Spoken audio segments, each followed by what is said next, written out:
And 3, 2, 1. Hello, world. Hello, world. A couple of months ago, before the introduction of the new 26 variants of macOS, iOS and iPadOS, I made a video expressing my hopes about the new features and changes that there might be, and this video is really just a quick update to say whether or not any of my hopes have been realised, even in part. And I have to say that although you won't be disappointed as such with Tahoe and 26, but it's not all that overwhelming considering all the hype that they gave to it. I suppose if you were majorly into productivity and all of these AI features about rewriting articles to make them sound more professional or more jolly and more humorous and stuff like that, then maybe you might be satisfied. And certainly macOS still remains the best, in my opinion, operating system. There is absolutely nothing on earth that would ever drag me into Windows, and probably not Chrome either. Liquid glass looks fantastic. I just sit there sometimes on my iPad, just hiding and opening the dock and hiding and opening the dock, because it just looks so cool. That glass effect, it's wonderful and everything. But in terms of practicality and my hopes for the OS, I'm afraid no. I don't know. I made the point about the upper encryption layer. The UK is in an argument with Apple because the UK want Apple to put in some sort of backdoor into their highest level of iCloud encryption to make it available for law enforcement to tap into. And Apple won't do that. So although we can use iCloud in general, and it's secure, for all intents and purposes, you can store your stuff on iCloud and have no worries. But if you are a member of the Secret Service, I probably wouldn't use iCloud. I'd use something else that's got that extra layer of scrambled encryption or whatever. So there's that, and I don't know anything about that. The thing that I was really bothered about was the translation things, because those are, because I love doing my French. I really want to keep it up. I don't want to become a high-flying translator working in Brussels or The Hague or somewhere, but it would be nice to not let the skill drop. I like going to France. I like speaking to people in French, because the French love it when people try to speak their language. And so, what I'm going to say here doesn't just apply to French, obviously. But let's say that I am typing away a comment to a French video on YouTube and I'm trying to use French. And autocorrect will keep butting in and changing everything back to English, or put in the red squiggly lines underneath there.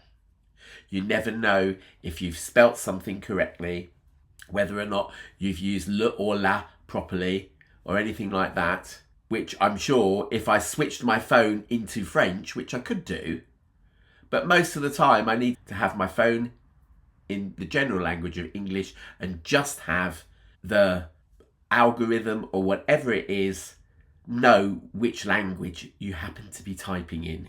If you start typing Das Buch ist grün, then it should know that you're typing in German and therefore switch itself into German mode and, do autocorrect for that. It looks like you're typing in German. Would you like to continue in this language for this comment? Boom. Yes. Even a little thing like that would be quite nice. I made the Apple Music comments about how the desktop version seems to be binned. The desktop version is binned. Years ago, I like to think it's as a response to the email that I sent to Tim Cook and said, when you buy an album, you've got all the information about who's written the songs, who's produced it, who's playing, etc. And we get none of that. If we're lucky, if the music publishers have given permission for the lyrics to be published, you might get a songwriter credit under that. But if there's no lyric on the music, you don't get that. And so Apple introduced Apple Credits, and it's fine on the iOS, or View Credits it's called, on iPadOS and on iOS. You just tap 3 dots and there's a list of options, and one of them is View Credits. Still, on the desktop version, you don't get the View Credits feature. The Translate feature is there. I've seen it work, but it is pitiful. It is absolutely pitiful. And I suppose it's partly because of the reason that I suggested in the first video, that there'll be a whole load of music publishers saying, Apple, translating lyrics, like hell are they going to do that? We're already falling over backwards with the illegal use of copyright material in AI algorithms. You're not going to start blooming using AI to translate lyrics as well. And I can see that as being an issue. However, if you are Korean, Chinese or Japanese, which I appreciate is a good section of the planet, there's a chance that some of those lyrics are sort of translatable. So it can go from Korean lyrics and translate to Japanese or Chinese. It can go from Korean lyrics and translate into English. It can go from Spanish into English. However, probably for reasons that I've just hinted at, I can't find a single song in Spanish. None of ABBA's, none of Wall's, none of Paul Granch, that have got that translate feature on it. However, there's a song by Bruno Mars and Rosé called Apete, which does have some Korean in. The Apete bit is Korean.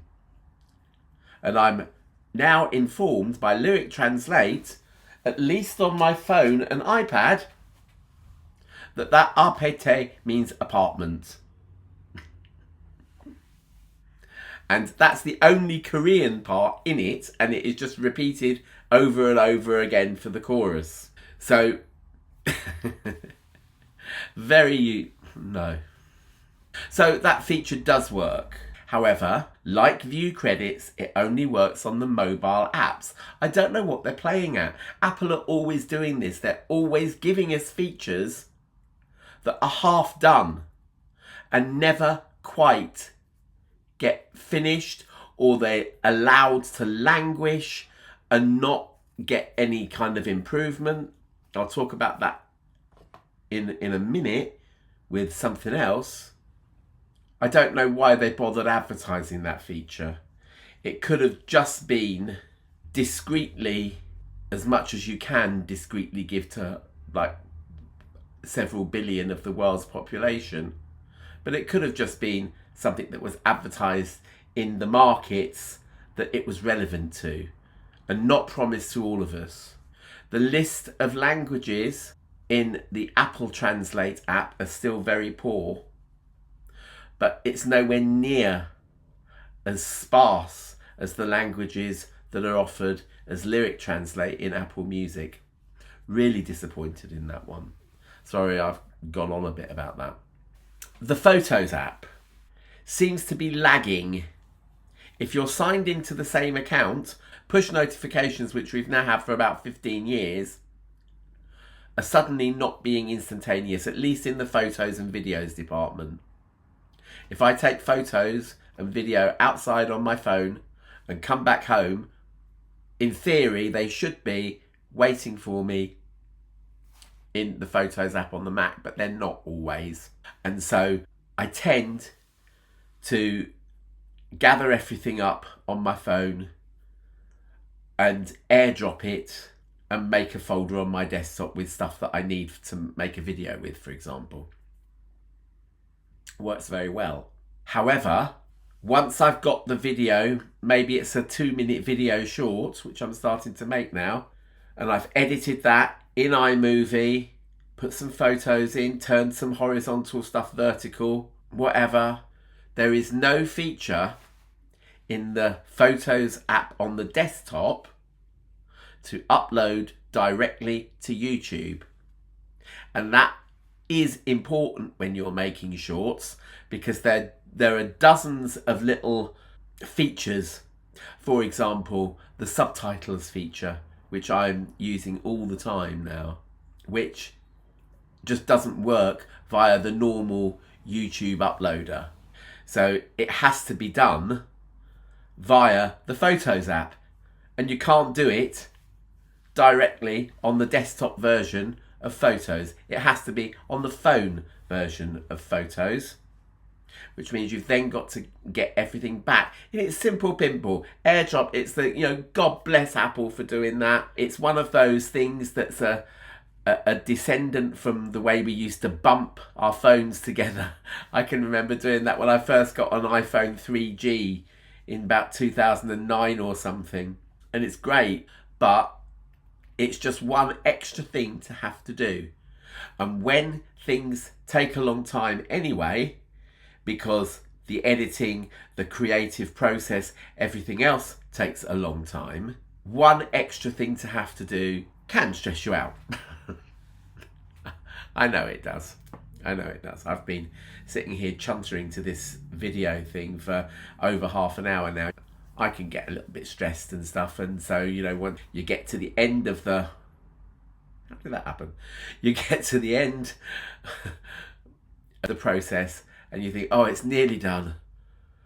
And then, oh God, I've got to airdrop it back and do this and that, and it just gets a little bit convoluted.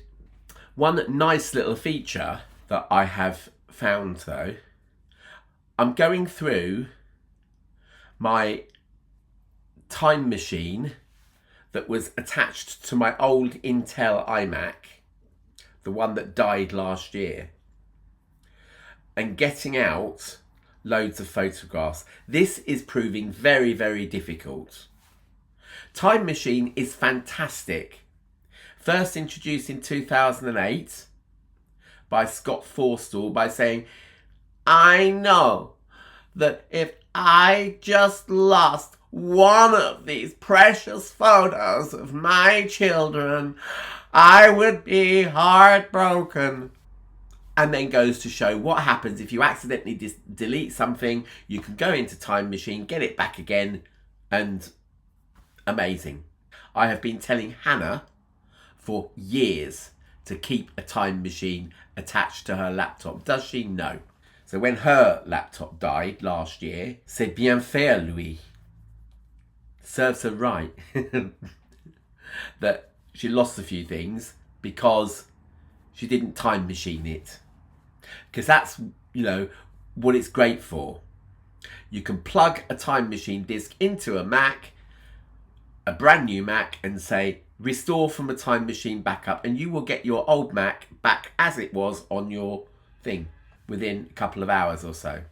However, because I had 3 terabytes worth of Time Machine, or at least over 2 terabytes, and I've only got 1 terabyte on this disk, Time Machine's not going to help there. And so I decided that I was going to start my photos library from scratch and, use Lightroom, whatever, start on a new external hard drive, 2 terabyte external hard drive.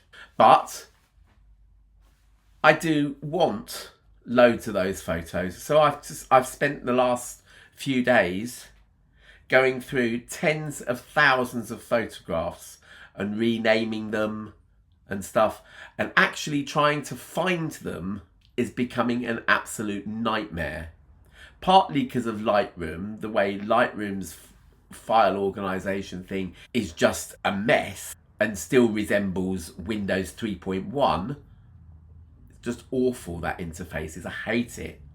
And so what happens is that you sometimes find folders of photographs completely randomly somewhere else where they shouldn't be. Nothing's actually got a name on it that you can recognize. It's all a long list of numbers followed by .raw or whatever, or JPG, whatever. And to find these specific photographs within Time Machine, within, we're talking of upwards of 2 terabytes worth of data. Back when Time Machine was introduced, we were on like 80 gigabytes, 160 gigabytes, maybe, max. Much easier to sift through data and to find what you want. Time Machine now, it's become too big.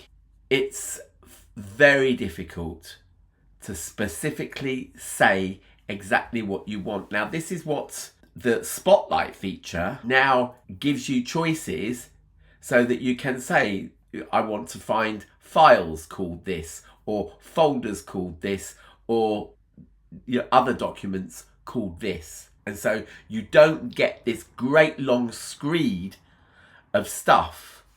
Even if you put in a search term in Time Machine, you're still gonna get a whole screed of stuff. It's really difficult to find what you want, and Apple needs to spend some time improving the front end. It is miraculous that you can back up your whole machine and take it to a brand new machine and have a complete clone of it put on there. But as I say, if you want to go back, you can't remember. You might not realise that you've lost a whole folder full of photos until maybe weeks or months later. And you think, I can't remember when that was taken. I can't remember anything about it other than, some vague time when it was done. And so trying to even think of a search term to put in. No. Few questions. What type of data are you looking for?